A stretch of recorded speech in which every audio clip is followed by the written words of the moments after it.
Okay, I request for everyone stand for the Pledge of Allegiance to the flag. The U.S. flag's missing, we'll use it. Where did the U.S. flag go? Oh, sorry, they took it from pictures. Face the We'll east. face east. Face the east. Yeah. That's that way. Washington, that's what you had. Okay. That's south. Which way's east? Yeah, going east. South. East, we're facing the right way. All right. Okay. I pledge allegiance. Yes, it is. I pledge allegiance to the flag of the United States of America and to the republic for which it stands, one nation, under God, indivisible, with liberty and justice for all. Thank you. I can tell you who I'm not gonna get directions from.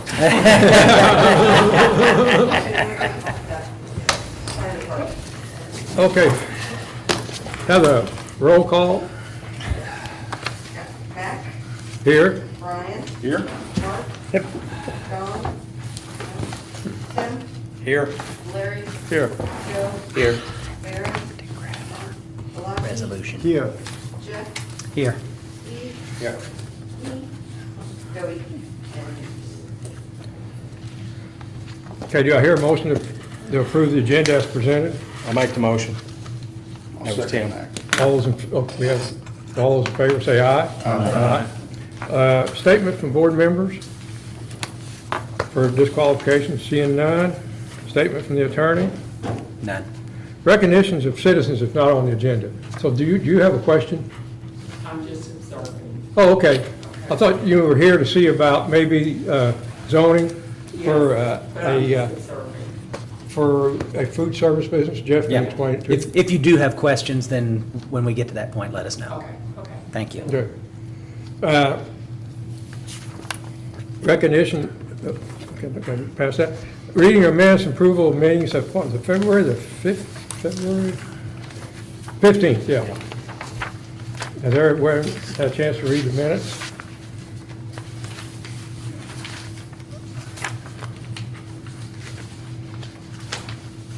Is there any corrections or changes to them? I'll make the motion to approve. Do I hear a second? I'll second. All those in favor say aye. Aye. Communications and expenditures. Standing committee, budget report, and I think, Steve, did you have anything on the fees and stuff that you wanted to present, or are you just going to give us this for information now? No, I don't. I handed out two sets there. One is current fees and one is proposed, so. No action tonight, I just wanted to get that in front of you so that you could take a look. The mayor's already seen it, so maybe the next meeting or 2 meetings from now, we can act on it. Okay, I think, So it'll give you plenty of time to look at it. Yeah. Kim, I will get you, All I said, it would be easier to sell, see how much we're Right. still losing in the department. Okay. Because it's gonna be hard to. does anybody have any questions, other questions they may want Steve? the Logi, you present more had, information? you requested, I was something similar to it. you got it? Yes. I was Okay. asking, what is the advantage or how much we are going to gain or lose, so that would be useful. Okay. I will have that next meeting or whenever we act on. Or I'll try to get it to you before we act on it. That way you'll be able to take a And look. if you've got a list, I can put it together. if you'd Okay. like to. All right? Yep. Also, I see some of the things are same or not changed, so, If there's change, there's not much dollar-wise. for example, multi-purpose structures, it's, it is same, the value is same, Yeah, so you haven't changed. right. Okay. Yeah. For an example, a new home permit, I think we're currently 75. We're going to go to 100. Square footage will stay the same. Just, we've been at these Well, rates for this is our current schedule. 75. Yeah, 70, it says single-family dwelling, Yes. 75. Yeah. Uh-huh. And 10 cents per, And we're proposing 100 for that. okay. Yeah, Well, so then- just $25 increase. Okay. Square footage will always be there. You're No, and then also increasing 5 the cents square more. footage from 10 to 15. Oh, is there a change? Okay, I'm sorry. Yeah, okay. 5 cents more on the. Yeah. That's right, we are. So, I got the old schedule. yeah. You don't have a new one? No, I didn't have one new one. Oh, okay, I'll get you one, sorry about that. That's all right, I got it now. Somebody just threw it at me. So, you know, if you break it down, really, there's not going to be that much of an increase, but I just feel we need to generate more revenue through that office. Not that we're putting a burden on, Also, I like hopefully not to- anybody, but- We get our webpage, the city gets our webpage ordinance updated, because I know if I was looking at the old ordinance yeah. in there, and we used to have $1,000, now it's 4,000. Our webpage still says $1,000. So, Yeah, it needs to be updated, yeah. So we need to make sure we do that. Okay. No other questions of Steve? We'll go ahead and move on to the public hearing. And what we're going to do, we're going to do one public hearing for all of these. Yeah, And- if you want, I can explain everything. And, yeah, and the city attorney's going to explain all this. So what we've got, if you're speaking as an individual, you have 5 minutes. If you're speaking for a group, you get 15 minutes. Now, Jeff's going to explain all the, basically why we're doing this. And, we're saving people in that area who want to change their zoning a lot of money in the future. Because everything up there right now is M1. I mean, you can't build an outhouse up there in the middle of a lot. Yeah. And I will try to keep under the 15 minutes. You don't For the necessarily sake of have to, everybody. but I hope you do. I will. First of all, this whole process began in looking comprehensively at zoning in the entire city. We have a substantial area in the city that's zoned M1. We've updated our comprehensive plan, and to be honest, the likelihood of future major manufacturing moving into the downtown area is slim. Most manufacturers want lots of open space where they can build facilities, they can handle waste storage. They're not going to move into partial blocks or even whole city blocks. It's just not big enough for major manufacturing. And so in light of the updates to our comprehensive plan and looking at this over the entirety of the city, we've tried to identify areas that we think would be ripe for rezone. Now, I shouldn't even say rezone, for changing the zoning map. Currently, what we're talking about here, as everybody has seen, I hope, is an area starting with the northern boundary of Washington Street and going down to the flood wall, in essence, Boundary Way, where the port offices are.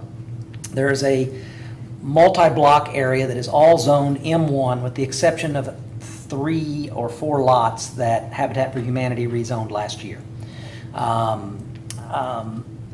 There's no manufacturing in there now. The closest thing to it is probably the Wamco, which kind of sort of fits into manufacturing but is really more commercial.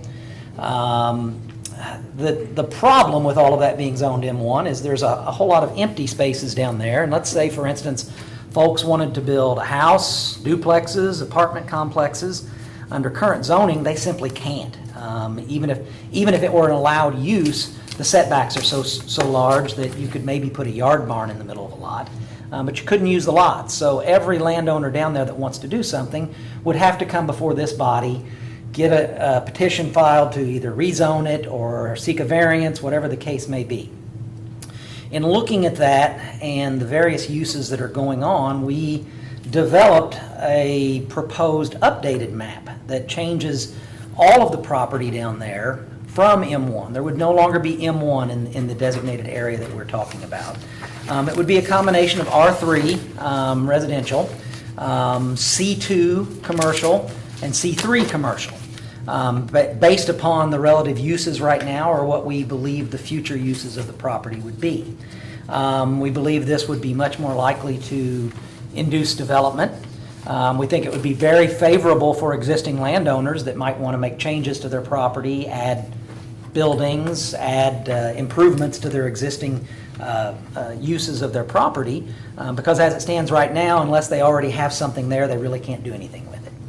So, in looking at this process, one of the ways we can do this is by initiating it right here at the Plan Commission.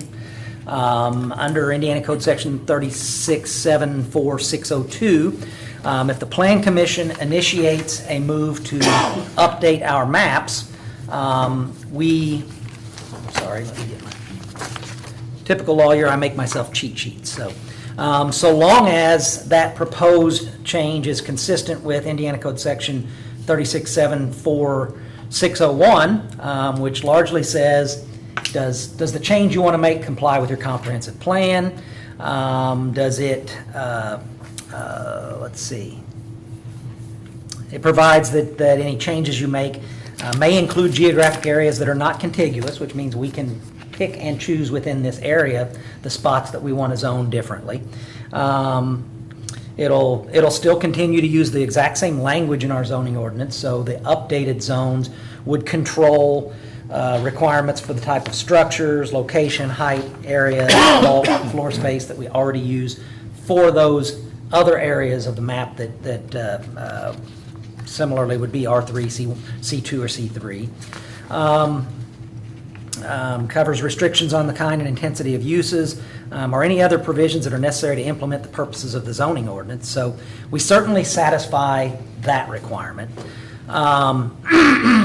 It says that we would also then have to comply with Section 603, which means complying with the comprehensive plan. It takes into account current conditions and uses, which, as I mentioned, that's exactly what we're doing.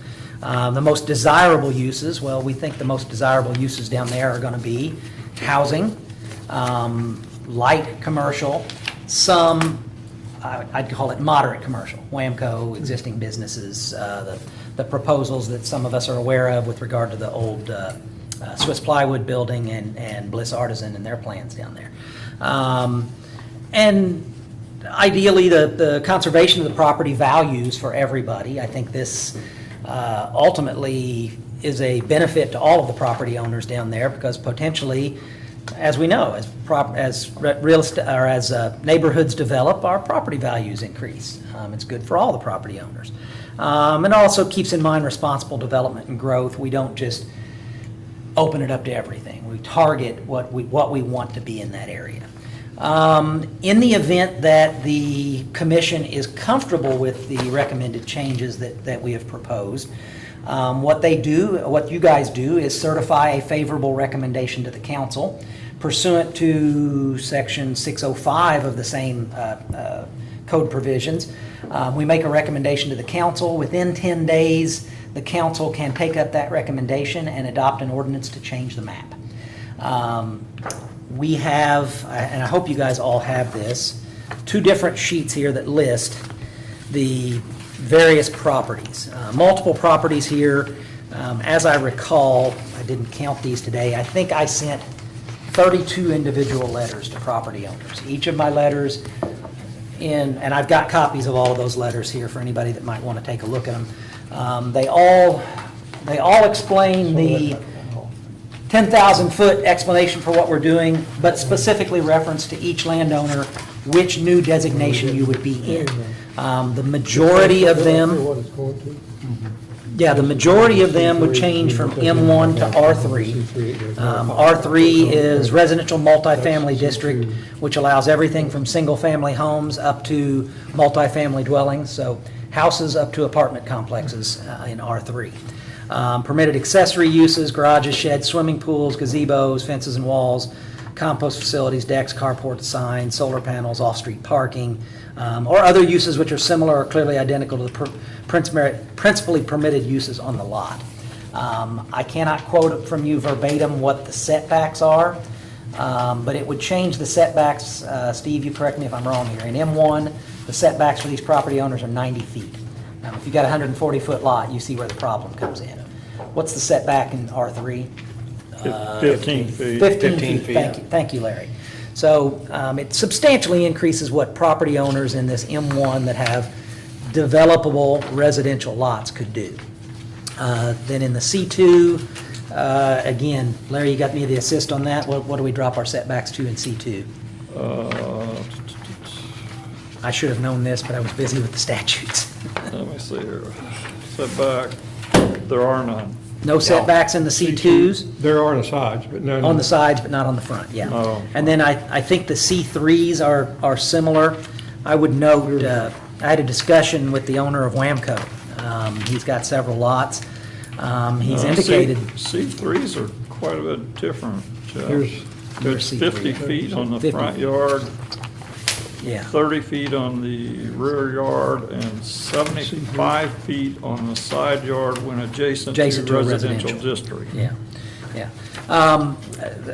The owner of Wamco was one of the specific people we talked to beforehand to try to jive between what he would ideally want in terms of setbacks versus what he'd want in uses. So he specifically said, well, I like the uses for C3 that I can put on the property. The setbacks were not as much of a concern, although he did say with M1, he's had uses that he wanted to pursue that he hasn't, just because of the setbacks. Well, the setback on the C3, you can get a variance for that. It's a whole lot True. easier than trying to rezone it. True, true. As we started thinking about this, our concern was, I can't tell you because it's been many years since I represented somebody on a rezone, but it can easily cost a landowner $3,000 or more to rezone their property. The steps they've got to go through, as an attorney who's done it before, it's onerous to do what usually are uncontroversial rezones. But I think if we adopt this change to the zoning map, completely eliminate the M1 in this proposed area, adopt the updated R3s through the bulk of it, C2 and C3 through some targeted areas, we save a whole lot of landowners an awful lot of money to use their property in the future. We hopefully attract developers to use this property down there. We're intrigued by the future use of the Swiss Plywood building, and it'd be really nice for other developers to want to tag along with that and use it, and I think this would induce them to do that. I think we have satisfied all of the requirements under the statute to make this change, so the proposal tonight is for this board to make a favorable recommendation to adopt this change in the maps that's proposed.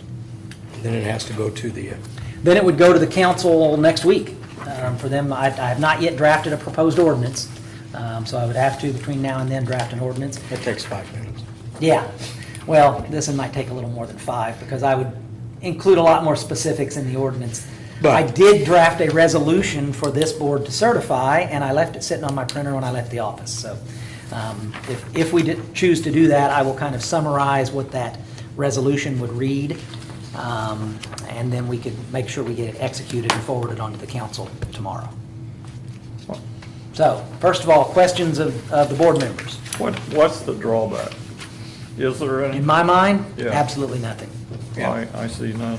We've actually been talking about this for 4 years. Oh, yeah, I mean. a lot longer than The that. drawback is Well, that. I've been on here 4 years. Yeah, I know. It's Yeah, a lot longer the than that. drawback is that we simply couldn't look at the entirety of the map of Tell City and make a full-blown recommendation everywhere, so Oh, okay. we kind of picked a spot. This is what our- you gotta do, if you got somebody that's interested in the Yeah. area. Yeah, And- we had potential petitioners, and I don't want to pat myself on the back too much, but I kind of said, hey, when I was talking to the mayor, hey, Mayor, we got a whole area here that's never going to be manufacturing. That is, and pursuant to our comprehensive plan, we really don't want it to be. Yeah. So, so that's why we're doing this larger approach, and Right. I expect that we'll come back with more of them in the So future. this makes, anybody that's in that area, makes it easier for them to do stuff in their property, Absolutely. all right?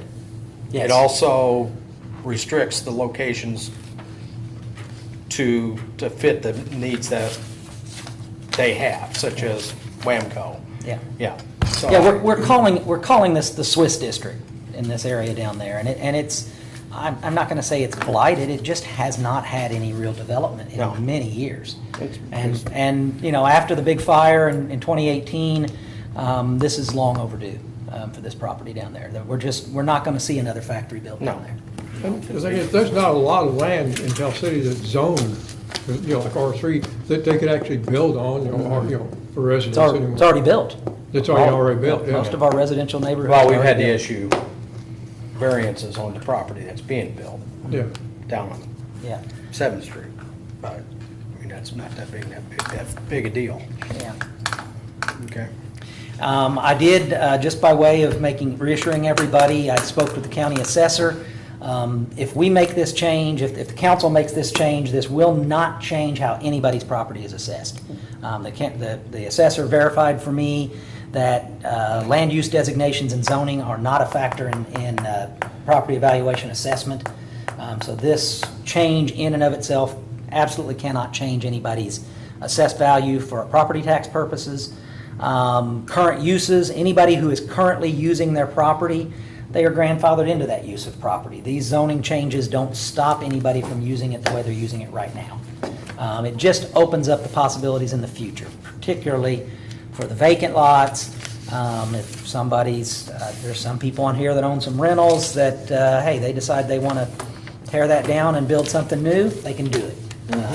Whereas if they went, you know, if the change wasn't made, they might not be able to.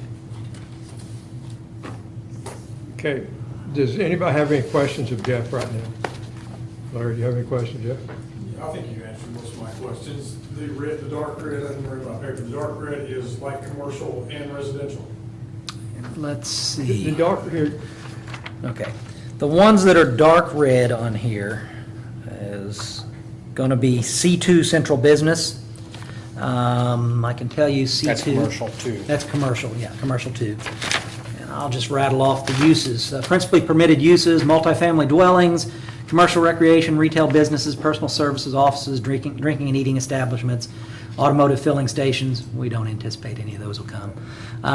Hotels or motels, printing and Very good publishing. traffic flow. Yeah, public and quasi-public uses, educational institutions, religious places of worship, convenience stores, child care centers, accessory uses or signs, off-street parking and loading, fences and walls, refuse facilities. I don't expect that to come either. And other uses which are similar are clearly incidental to principally permitted uses. Conditionally permitted are single-family dwellings, two-family dwellings, home occupations, bed and breakfast. So if somebody wanted to build a house or a duplex, they would probably still have to get a conditional use permit in the C2. What's the light blue then? The light blue is the commercial, the C3 commercial. Well, I'm asking that for somebody else that asked me to ask for that. Yeah. But it's duplex. Principally permitted, commercial recreation, personal services, offices, restaurants, food processing, printing and publishing, personal storage, hotel, motel, automobile repair, automobile truck trailer sales and services, drive-in establishments, plant greenhouses and nurseries, wholesale establishments, general building trades, veterinary offices, retail stores, gas stations, medical facilities, child daycare, permitted accessory, outside storage, silos, off-street parking, fences and walls, refuse, garages, again, uses which are clearly incidental. So the C3 is there's not a lot of difference. closer to the manufacturing than the C2 or R3. Can it be used for residential? There would have to be a variance with the C3. But if there's already a residence there, If there's already a residence, it's I'm looking at next to mine. oh, Next to oh mine. yeah, It's vacant and it would be blue. yeah, I know which one you're talking about there. Steve Goff bought it. Yeah. Yeah, no, it would be, What's his as it plans? stands right now, I commercial. don't know that he has any. If he would do anything, he'd probably duplex, fourplex or something. Okay, Steve, then you would have to get a Steve variance. Lamco, isn't he? It's not that big a deal. Is he the owner of Lamco? Or am I getting- Yeah, it's doable. Everything's doable. You just got to get a variance. Yeah. That's what we're trying to prevent is Yeah. people having to do something. It- You got a the plan. thought right there was to keep it in the same vein as what we've got with Wamco across the street and adjacent to the flood wall there. And the uses mine been used for just. Yours would, Makes yours, it legal. yeah, yours would stay the same. Right. Or actually Yeah, become a bit easier. Yeah. Yeah, It wasn't marked yeah, for manufacturing. yeah. Appreciate it. Mhm. We tried our best to not to do too much of a dartboard approach, but kind of did end up separating out a couple of those there because of the specific properties. Anything else? I was curious at, what, I would really not want a restaurant to move into my neighborhood, to be perfectly honest, or a hotel or anything like that. Yeah.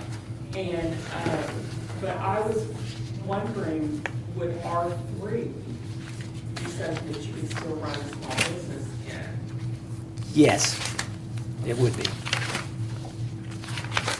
you can run a home business out of R3. Yes. Home occupations. If you were to start a new business, you would probably have to get a conditional use permit. But existing business, as I said, we're not affecting anything that's existing now. So as long as things don't change, you don't have to change. Okay. Now, restaurants, hotels, they'd be permitted. I don't think anybody's going to be knocking down the doors to build brand-new restaurants or anything like that down there. I mean, I think it's no secret that ideally, from the city's perspective, it's going to be some version of residential in that area. We want more places for people to live. Ideally, more places for people to live, more residents in the city of Tell City, better for everybody. I agree. Anything else? If not, we'll close the public hearing. Move on to old business. Permit fees, Steve's already talked about that. Rezone, Jeff has took pretty good care of that. And sign ordinance, we've had that on there for a long time, but it seems like we pushed it back.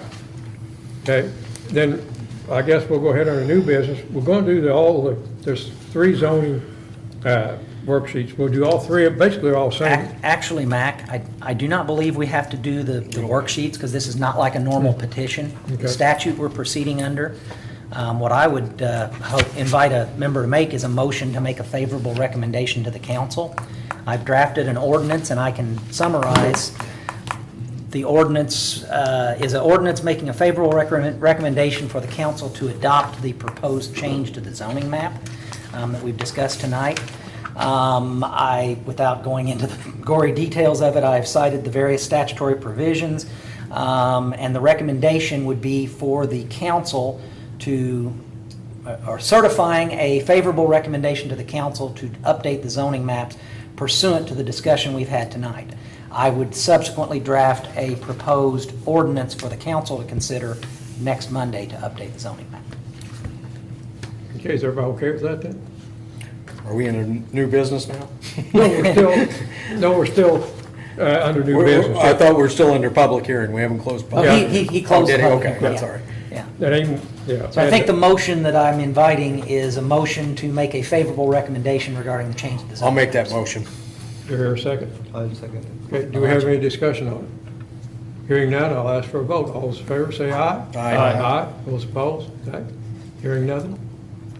I think I think this is really a big step in the right direction for this neighborhood. Other business may come for the commission? Then do I hear a motion to adjourn? So moved. Motion to adjourn. Okay, well, Tim, you got beat that time. Okay, I'll second it. You seconded. I mean, usually Tim's first. You didn't speak up quick enough, or it beat you.